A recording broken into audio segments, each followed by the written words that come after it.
Welcome back. This Saturday, the Nevada State Railroad Museum in Carson City is hosting a special event with the Nevada Women's History Project. They're celebrating the 100th anniversary of the 19th Amendment, which gave women the right to vote. Chris Buckley shows us how the local railroad helped women get out the vote.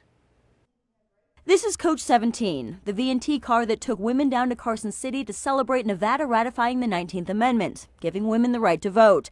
They called it the Suffrage Special. So the women had a banner made. We have newspaper coverage of a 40-foot-long banner of white muslin with black letters, and they nailed it to the car. And at the time, the car was beautiful, like these other cars, these ones they have restored, and they literally nailed it to the car. It now sits in the State Railroad Museum in a state of arrested decay.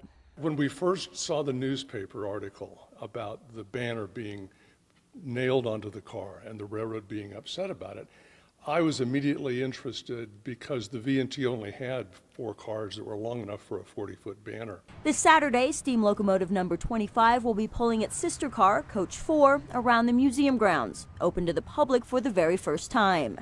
We've never used it before. It was completely restored in the 1980s, and we've never used it for an event like this. But we thought that the connection to this point in history, and people know how to behave these days, and so we're taking a risk, but I think this risk is worth it.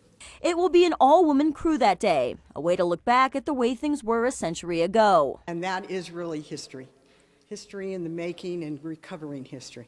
Yeah, hard to believe it was 100 years ago, huh? 100 years ago, but the issues are still the same. What goes around comes around. We've never finished the job. Period dressed is encouraged that day. We have ticket information on KTVN.com. Covering the story, Chris Buckley, 2 News.